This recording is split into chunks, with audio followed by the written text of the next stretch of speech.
Fala pessoal, eu sou o Rodrigo Eng e esse é mais um episódio do podcast do Layup, informação de bandeja sobre a NBA, em parceria com a Rádio Sport Clube, que você pode ouvir em radiosportclube.com ou no seu smartphone usando o aplicativo Radiosnet, disponível para iOS e para Android.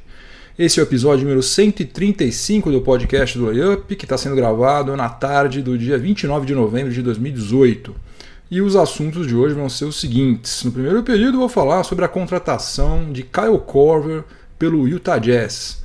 O Cleveland Cavaliers conseguiu um ótimo retorno quando negociou agora o veterano com a franquia lá de Salt Lake City, que está tendo um início de temporada muito ruim e daí precisou apelar para Kyle Korver para tentar subir na tabela da Conferência Oeste. No segundo período eu vou falar sobre o Minnesota Timberwolves, mais especificamente sobre Robert Covington, porque parece bom demais para ser verdade, mas o fato é que nas últimas 8 partidas o Minnesota Timberwolves está registrando o melhor defensive rating de toda a NBA. E essa incrível subida de produção coincide com a chegada de Robert Covington a Minneapolis, o jogador que acabou de ser o principal destaque no atropelamento histórico do Wolves sobre o San Antonio Spurs.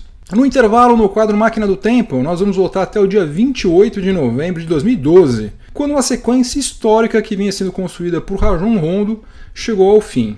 No terceiro período, o assunto vai ser Russell Westbrook, que anotou o 107º triplo-duplo da sua carreira na vitória do Oklahoma City Thunder sobre o Cleveland Cavaliers e agora está empatado com Jason Kidd no terceiro lugar desse ranking, que tem Magic Johnson em segundo lugar e Oscar Robertson isolado no topo. E no quarto e último período, o assunto vai ser Kawhi Leonard. Embora ainda não tenha sido anunciado oficialmente, Kawhi Leonard já acertou um contrato de patrocínio com a New Balance. E o valor desse contrato, segundo o especialista nesse assunto, o Nick DePaula, é maior do que a oferta que a Jordan tinha feito para o Kawhi Leonard em março, quando ele ainda era jogador do San Antonio Spurs. Então chega de delongas, vamos ao que interessa, o podcast do Layup está no ar. Como eu havia comentado em um episódio anterior, o Kyle Korver estava extremamente insatisfeito no Cleveland Cavaliers porque havia um acordo de cavalheiros entre ele e o general manager Koby Altman, que não estava sendo respeitado. Quando o Kyle Korver foi contratado em julho do ano passado, ele fez um acordo verbal com o Altman, no sentido de que se LeBron James não continuasse no Cavs na temporada 2018-2019, o que de fato aconteceu, Kyle Korver seria negociado. Ou seja, ele condicionou a permanência dele em Ohio à permanência de LeBron.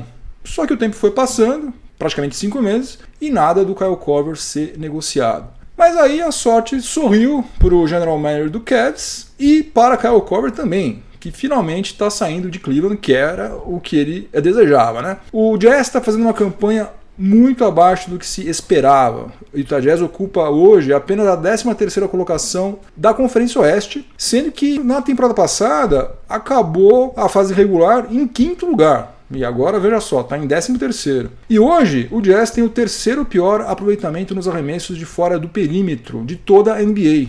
31,9%, sendo que foi 12º nessa estatística na temporada passada, com 36,6%, uma diferença brutal, né, de 31,9% para 36,6%. E as bolas de 3 pontos, no atual cenário da liga, têm uma relevância tão grande que não dá para uma franquia que tem ambição de ser competitiva simplesmente deixar os chutes de 3 pontos de lado. Além do que é óbvio, né? Você gastar uma posse de bola fazendo uma cesta de 3 pontos é muito melhor do que fazendo uma cesta que vale apenas 2 pontos, né? Isso é óbvio. Além disso, quando você tem em quadra um cara que é reconhecidamente um matador de bola de fora do perímetro, isso acaba abrindo a defesa adversária e criando espaços para infiltrações e arremessos sem marcação ou com muito menos a marcação do que quando eles conseguem manter toda a defesa postadinha, arrumadinha e tal. Quando você tem um cara que ele pode ser perigoso estando super longe da cesta, alguém vai ter que sair até lá marcá-lo. Se não fizer isso, vai tomar cesta de 3 pontos. Então, o fato de você não ter ninguém no seu time que mate bola de 3 pontos atualmente é um problema grave. Então, desesperado para reverter essa situação, o Utah Jazz está enviando 2 escolhas futuras de segunda rodada no draft e Alec Burks para o Cleveland Cavaliers em troca de Kyle Korver. Valeu muito a pena Kobe Altman ter paciência e não aceitar qualquer oferta pelo Korver, se é que houve alguma, porque dificilmente iria aparecer alguma coisa melhor do que esse pacote que o Jazz está enviando para o Ohio. O que o Cavs precisa agora é justamente de sangue novo para reconstruir o elenco depois da saída de LeBron James. E nessa circunstância, poucas coisas são mais valiosas do que escolhas no draft. E o Cavs está pegando duas de uma vez só. Além disso, do ponto de vista financeiro, o Cavs também levou a melhor, porque Korver ainda tem a receber 15 milhões de dólares até o final da temporada 2019-2020, quando ele vai ter 39 anos de idade. Enquanto isso, o salário do Alec Burks é de 11 milhões e meio de dólares e o contrato dele termina em julho de 2019. Ou seja, ele vai sair da folha de pagamentos do Cavs rapidinho, daqui a 6 meses, 7 meses. Lembrando o seguinte, Kyle Korver sempre foi um bom arremessador desde os seus tempos de Sixers, no começo da sua carreira. Só que foi em Utah que ele ganhou o status de especialista nas bolas de 3 pontos. Na temporada 2009-2010, com a camisa do Jazz, ele liderou a NBA ao registrar aproveitamento de 53,6% nas bolas de 3 pontos, que é o maior aproveitamento de um jogador em uma temporada em toda a história da NBA. Voltar a esse patamar aí, obviamente, é impossível, né? Porque ele está quase 10 anos mais velho do que ele é, mas se ele conseguir manter no Jazz o que ele estava fazendo no Cavs, ele estava com um aproveitamento lá de 46,3%, certamente já vai ter um impacto positivo relevante lá para o Utah Jazz. Resumindo, Cavs fez um negócio sensacional, palmas para Kobe Altman, enquanto o Jazz, premido pelas circunstâncias, aí, teve que ceder muito mais do que seria natural para contratar um cara de 37 anos de idade, por melhor que ele fosse. Mas do ponto de vista técnico e tático, a contratação do Korver pelo Jazz faz todo o sentido do mundo. No segundo período do podcast do Layup, em parceria com a Rádio Sport Clube, eu vou falar sobre o Minnesota Timberwolves. Quem escuta aqui já faz algum tempo o podcast do Layup sabe da bronca que eu tenho com o Tom Thibodeau, pelo fato de até hoje ele não ter conseguido arrumar a defesa do Minnesota Timberwolves, né? Mas parece que dessa vez, talvez até meio sem querer, ele tenha dado um passo gigantesco nesse sentido. Nas últimas 8 partidas, o Wolves é a franquia que está liderando a NBA em defensive rating, ou seja, em eficiência defensiva. Eu falo um monte aqui sobre offensive rating, defensive rating, e talvez nem todo mundo saiba o que esses termos significam, então vale a pena explicar rapidinho. Peço desculpas para quem está cansado de saber o que é offensive rating e defensive rating, mas tem gente que deve estar chegando agora, a gente que começou a acompanhar NBA faz pouco tempo, não sabe e fica boiando. Defensive rating é a média de pontos sofridos por uma equipe a cada 100 posses de bola. E offensive rating, obviamente, é a média de pontos marcados a cada 100 posses de bola. Essa métrica aí avalia a eficiência defensiva e ofensiva e ela é mais precisa do que você comparar somente a média de pontos sofridos ou pontos marcados por partida e, por isso, ela é mais valorizada. Então, nas últimas 8 partidas, o Wolves é o primeiro colocado de toda a NBA em defensive rating, é o time mais eficiente do ponto de vista defensivo.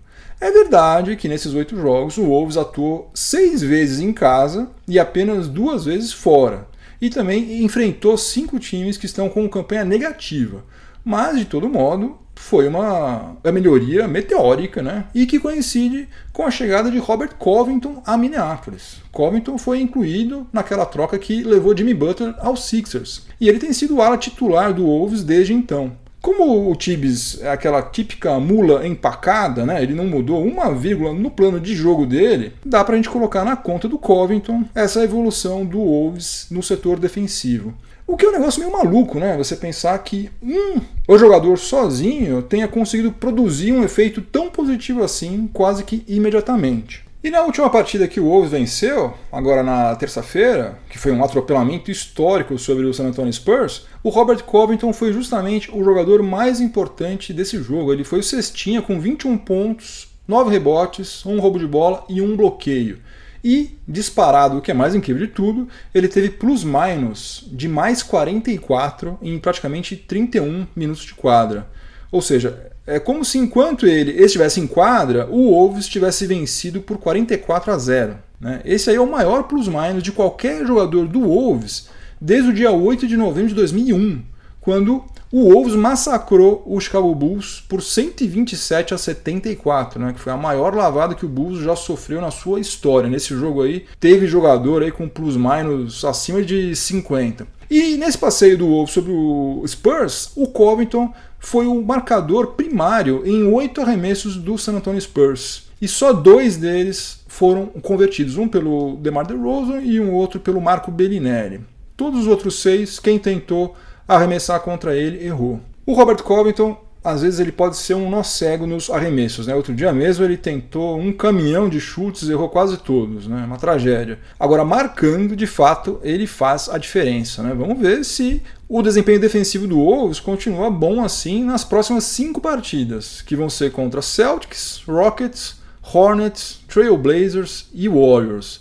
Desses 5 próximos adversários do Wolves, somente o Celtics não está no top 10 em offensive rating. Então vai ser um bom teste aí para essa nova defesa, com várias aspas, do Tibbs. E aproveitando que eu estou falando sobre o Wolves, é preciso tirar o chapéu mais uma vez para Derrick Rose, que aos 30 anos de idade se reinventou como arremessador de longa distância, algo que provavelmente até ele eu duvidava que era possível acontecer, né? De 2008 a 2009 até a temporada passada, o Derrick Rose teve aproveitamento de 29,6% da linha de 3 pontos. Nessa temporada atual, que já se passaram 25% da fase regular, ele é o segundo jogador do Minnesota Timberwolves que mais matou bola de 3 pontos, está atrás somente do Karl-Anthony Towns. Cadê Andrew Wiggins nisso, né? Andrew Wiggins, nada. E DeRozan está com um aproveitamento de 48,6%.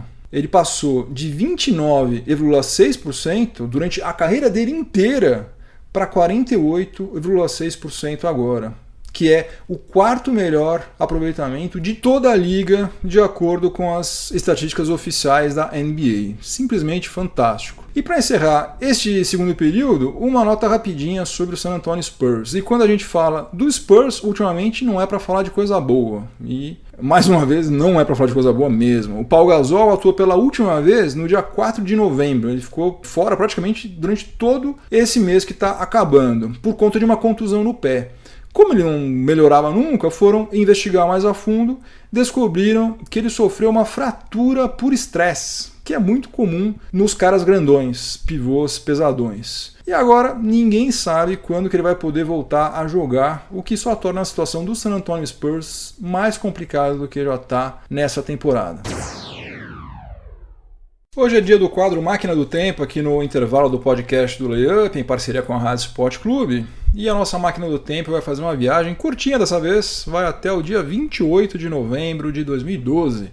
Nesse dia, o Boston Celtics recebeu o Brooklyn Nets no TD Garden, e aquela estava sendo a primeira temporada do Nets depois que a franquia se mudou de New Jersey para o bairro do Brooklyn, lá em Nova York. Já contava com Joey Johnson, Deron Williams e Brook Lopes. E estava dando um certo trabalho para os adversários, né? Tanto é que acabou a fase regular com 49 vitórias e 33 derrotas, que aliás é a melhor temporada, a melhor campanha do Nets desde então. E nesse jogo em especial, o Brooklyn Nets deu muito trabalho para os Celtics, que ainda mantinha aquele trio campeão lá de 2008. Ainda tinha Kevin Garnett, tinha Paul Pierce e tinha Rajon Rondo. No final do segundo período, o Nets estava vencendo por 51-35, quando o Kevin Garnett fez um arremesso próximo à cesta, fugindo da marcação do Chris Humphries. Só que o Chris Humphries deixou a mão na cara do Kevin Garnett, que caiu no chão, ficou pedindo falta. Falta, aliás, que o juiz já tinha dado até. O juiz viu a falta, já tinha anotado, sinalizado e tal, até porque foi uma falta gritante. Só que isso não impediu que o Rajon Rondo tomasse as dores do Kevin Garnett e do alto dos seus 1,85 m chegasse com tudo, empurrando o Chris Humphries. Resultado: confusão generalizada, falta técnica para todos os lados e a eliminação sumária do Rajon Rondo, que foi suspenso por 2 jogos e sofreu um picote de $200 mil no seu contra-cheque. E por que eu estou contando tudo isso? Porque quando o Rajon Rondo foi eliminado no final do segundo período, ele tinha apenas 3 assistências. E com isso, ele não conseguiu estender uma sequência incrível que ele estava desenvolvendo de 37 jogos consecutivos com pelo menos 10 assistências. Ele tinha 23 jogos com pelo menos 10 assistências no final da temporada 2011-2012 e já estava com 14 partidas no início da temporada 2012-2013, também com pelo menos 10 assistências. Nessa sequência aí de 37 jogos, ele teve 2 jogos com pelo menos 20 assistências e ele também registrou 2 triplos duplos. E com essa sequência de 37 partidas, com pelo menos 10 assistências, o Rajon Rondo igualou a marca registrada pelo John Stockton, o lendário armador do Utah Jazz, que fez a mesma coisa entre o final da temporada 1988-89 e o começo da temporada 1989-90. Essa marca aí só é inferior à alcançada por Magic Johnson, que teve uma sequência, olha só, de 46 jogos consecutivos com pelo menos 10 assistências durante a temporada 1983-84.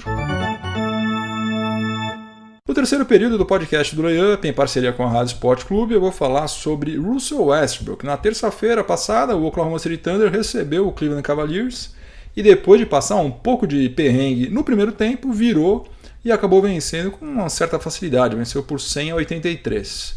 E nesse jogo, o Russell Westbrook acabou a partida com 23 pontos, 19 rebotes e 15 assistências, o que representou o 107º triplo-duplo da sua carreira. Agora ele está empatado nesse ranking aí de triplos-duplos com Jason Kidd, faltando 31 triplos duplos para ele alcançar o Magic Johnson, que é o segundo colocado, e faltando 74 para ele empatar com Oscar Robertson, o Mr. Triple Double, que tem inacreditáveis 181 triplos duplos na carreira.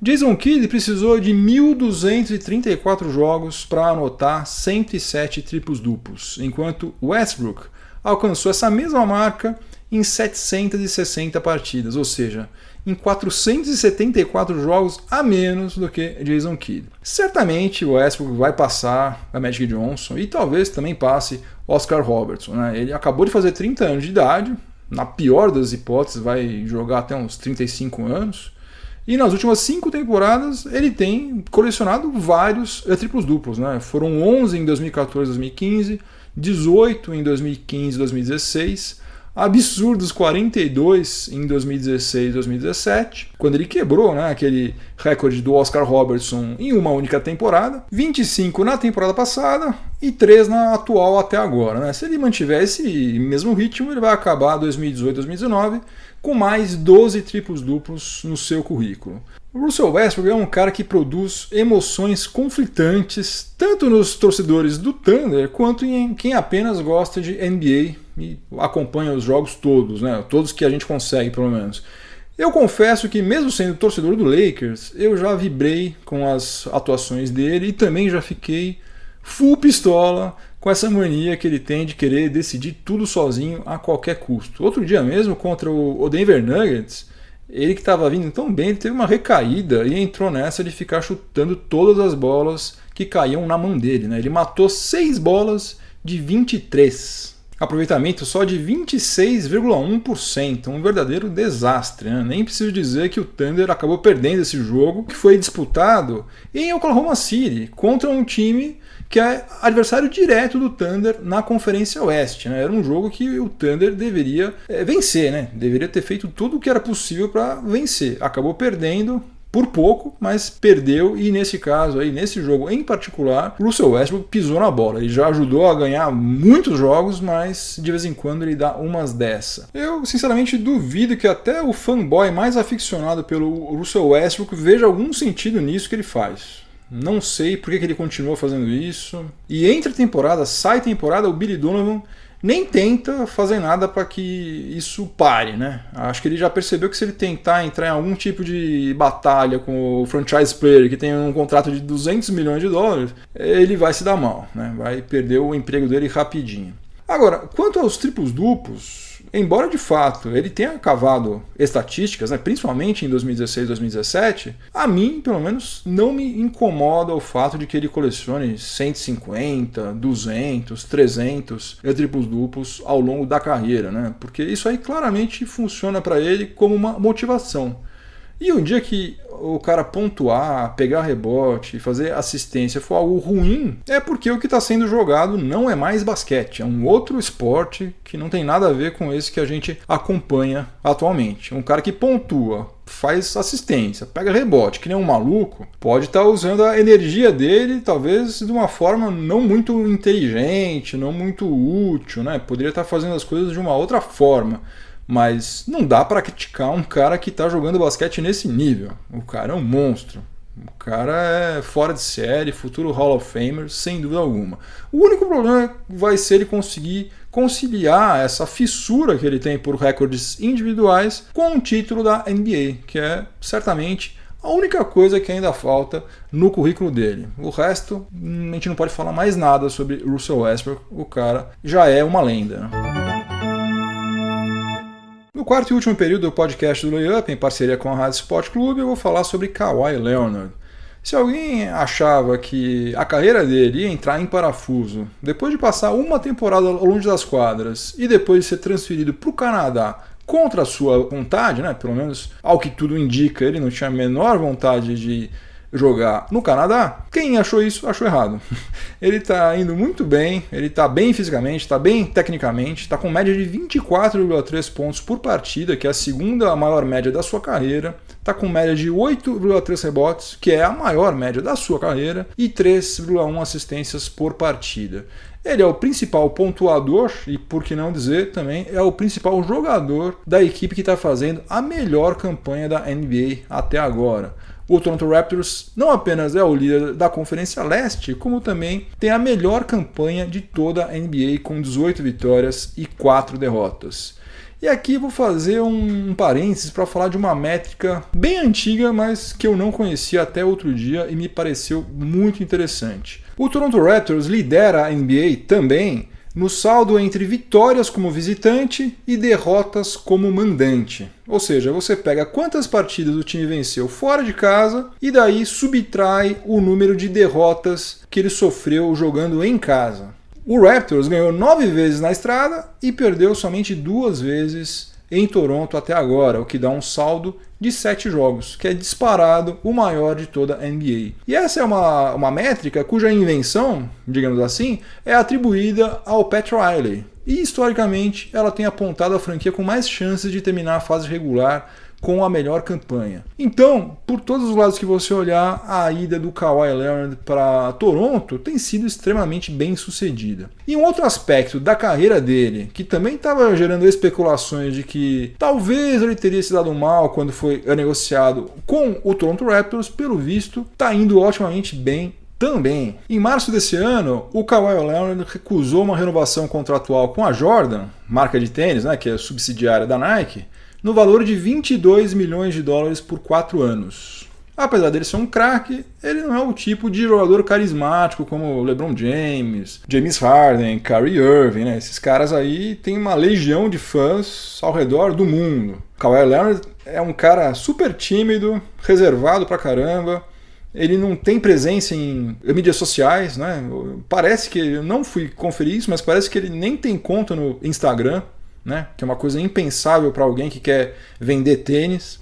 Então havia o risco de que, por conta desse perfil mais fechadão dele, e jogando agora numa franquia fora dos Estados Unidos, e com a qual ele não tinha identidade alguma, acabou de chegar lá, não ia surgir na mesa dele uma oferta melhor do que aquela de 22 milhões de dólares em 4 anos, feito pela Jordan. Só que surgiu. Ainda não se sabe detalhes desse acordo, mas segundo o Nick DePaula, o jornalista da ESPN norte-americana, que é especialista nesses assuntos, a New Balance ofereceu ao Kawhi um contrato financeiramente mais vantajoso do que aquele da Jordan. A Jordan teria um prazo de 10 dias para equiparar a proposta da New Balance, mas depois que o Kawhi recusou a oferta inicial de 22 milhões de dólares, a Jordan resolveu abrir mão do jogador. Falou, vai com Deus, seja feliz, um abraço. E mesmo sem ter nenhum contrato de patrocínio em vigência, o Kawhi tem usado um modelo da Air Jordan nesse começo de temporada, o que deve mudar em breve. Só não se sabe ainda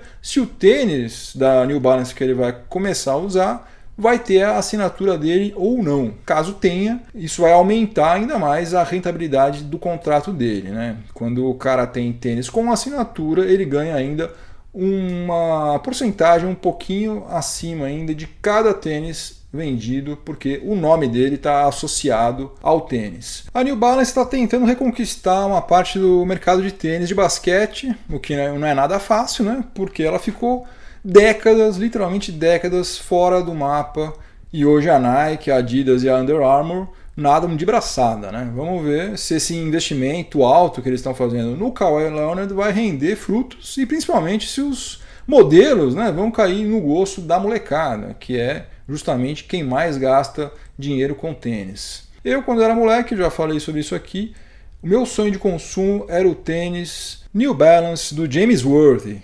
Só que naquela época eu não tinha dinheiro e aqui, nos anos 80, você não comprava tênis estrangeiro nenhum, né? Aqui tinha Adidas Top 10 no máximo. Felizmente as coisas mudaram bastante. Vamos ver agora quantos moleques, quantos jovens aí na faixa dos seus 14 até os, 28, 29 anos vão ter grana sobrando e vão ter interesse em comprar o tênis com a assinatura de Kawhi Leonard.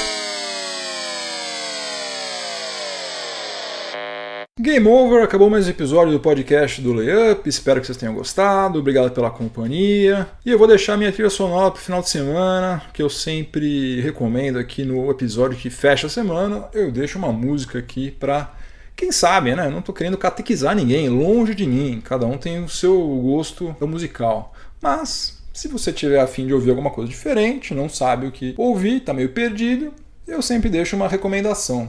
Eu, nesse final de semana, vou escutar a música The Green Manalishi with the Two-Prong Crown. É um nome complicado. The Green Manalishi with the Two-Prong Crown. Música composta pelo guitarrista Peter Green, quando ele ainda fazia parte da banda Fleetwood Mac. Mas esse aí é um daqueles casos em que o cover ficou muito melhor do que o original. Como, por exemplo, All Along the Watchtower, né? Que é 1 bilhão de vezes melhor com o Jimi Hendrix do que com o Mala do Bob Dylan. Então, sem prejuízo de você também ouvir a versão original de Green Manalishi com Fleetwood Mac, não deixe de ouvir com o Judas Priest. E que raios quer dizer Green Manalishi? A história é a seguinte: o Peter Green, como boa parte dos roqueiros lá nos anos 60, ele usava droga a rodo, inclusive LSD. E um dia, durante uma viagem de ácido, apareceu um cachorro verde usando uma coroa de 2 dentes, que é o tal do Green Manalishi with the Two-Prong Crown, latindo para ele sem parar. Na viagem do Peter Green, o Green Manalishi é a personificação do diabo e ele representava o dinheiro, por isso que ele era verde. E a coroa com os 2 dentes, na verdade, são os chifres do capeta. Basicamente, essa música é o resultado do sentimento de culpa do Peter Green, turbinado com uma boa dose de ácido, né, por ele ter ganhado um monte de dinheiro com a música, batendo na consciência de um cara que estava submerso naquela cultura hippie dos anos 60, né, que considerava o dinheiro um dos grandes males do mundo, né? Apesar de ter uma temática meio boba, a letra dessa música é muito boa, também vale a pena conferir. E o Peter Green abusou tanto de droga, né, que ele acabou esquizofrênico. Praticamente sumiu do cenário musical, o que é uma pena, porque ele era um guitarrista fora de série, né, considerado um dos melhores de todos os tempos e compôs músicas fantásticas, né? Por exemplo, uma que você deve conhecer, Black Magic Woman, né, que fez sucesso com o Santana lá nos anos 70, foi composta por Peter Green, que hoje está com 72 anos de idade. Na seção abraços, um grande abraço para o Ariel Bruno, que me corrigiu com muita educação e muita propriedade, principalmente porque eu falei uma bobagem gigantesca no episódio anterior. Eu falei que Manu Ginobili tinha sido pentacampeão com o San Antonio Spurs. Não, Manu Ginobili foi draftado pelo Spurs em 99, então ele nunca poderia ter feito parte do time que foi campeão justamente em 1999. Portanto, Manu Ginobili tem somente 4 títulos da NBA, só 4 títulos da NBA, tá pouco. Valeu, Ariel, corrija sempre, se eu falar bobagem pode me corrigir, não tenho nenhum compromisso com o erro, eu quero falar as coisas certas, não quero falar nada errado. Se eu tiver errado, por favor, me corrijam sempre. E também quero mandar um abração pro Eduardo Bianchi, que também se inscreveu no meu canal do YouTube. Viva! Estamos crescendo, a passo de tartaruga, mas estamos crescendo. Siga o Layup nas mídias sociais, no Facebook, no Twitter é LayupBR. No Instagram é Layup NBA. E se inscreva no canal do YouTube do Layup, que você encontra facilmente se você acessar o site layup.com.br, porque lá tem um banner na barra lateral. Você clica lá, você vai cair direto no canal do Layup no YouTube, daí fica moleza. Se você estiver ouvindo esse episódio em alguma plataforma de podcast, aproveite para avaliar positivamente o podcast do Layup e se inscreva lá também, né? Que daí você não vai perder nenhum dos nossos episódios. E se você estiver ouvindo na Rádio Sport Clube, continue sintonizado por aí, que vem mais informação esportiva de qualidade na sequência. Um ótimo final de semana para todo mundo, muito juízo, voltem todos inteiras para casa. Semana que vem tem mais. Um abração, tchau, tchau.